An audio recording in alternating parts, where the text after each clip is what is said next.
ক্ষমতা থেকে নামিয়ে আমরা ভারতে ইসলামী পতাকা উদ্দিন করবো ইনশাআল্লাহ। শুভেন্দু এবং নরেন্দ্র মোদী অতি দ্রুত এই আগ্রাসন বন্ধ করুক, না হলে বাংলাদেশের জনগণ সে গাজাতুল হিন্দের ডাক দিবে, ভারতকে স্বাধীন করে টুকরো টুকরো করে দেবে।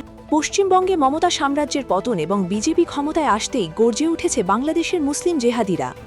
ভারতের প্রধানমন্ত্রী নরেন্দ্র মোদী এবং বঙ্গের মুখ্যমন্ত্রী শুভেন্দু অধিকারীকে টার্গেট করে বিশাল সংখ্যক মুসলিম জেহাদিরা বাংলাদেশের রাজপথ কাঁপিয়ে নানা বিস্ফোরক স্লোগান দিচ্ছে।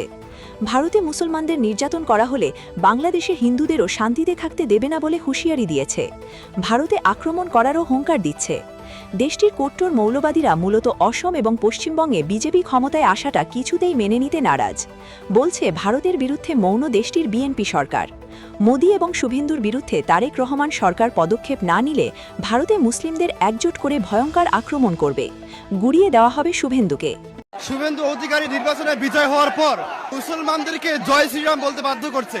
মোদীকে ক্ষমতা থেকে নামিয়ে আমরা ভারতে ইসলামী পতাকা উদ্দিন করবো ইনশাআল্লাহ।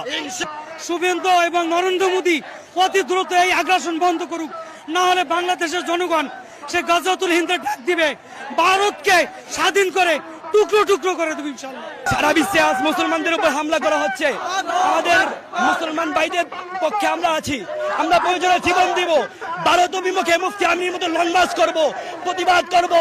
ভারতের নির্বাচনের পর আমরা যে দেখতে পাচ্ছি যে পশ্চিমবঙ্গে শুভেন্দু অধিকারী নির্বাচনে বিজয় হওয়ার পর উগ্র হিন্দুবাদীরা মুসলমানদের উপর এমন আক্রমণ শুরু করেছে যে তারা ঘর লুট করছে, দোকানপাট লুট করছে এবং মুসলমানদেরকে জয় শ্রীরাম বলতে বাধ্য করছে।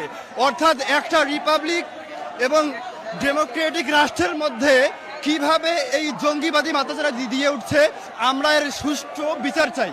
সমন্ত মোদী, তুমি যদি ঠিক না হয়ে যাও তাহলে বিশ্বের মুসলমান তোমাকে ছাড়বে না। তুমি হয়তো আজকে ঠিক আছো, ঠিক মনে রাখো, কালকে তোমার আসন ঠিক থাকবে না। এই জন্য বলি, সময় থাকতে তোমার আসন তুমি ঠিক করে নাও। আজ ভারতে হামলা হচ্ছে, আমরা এটা আশঙ্কা করছি সামনে আমাদের বাংলাদেশে হামলা হবে, তখন আমরা কোথায় যাব?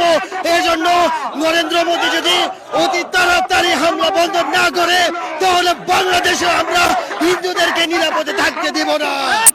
উত্তক্ত করলে পুরো বিশ্বকে আমরা দেখাই দেবো মুসলমান জাতি কি করতে পারে।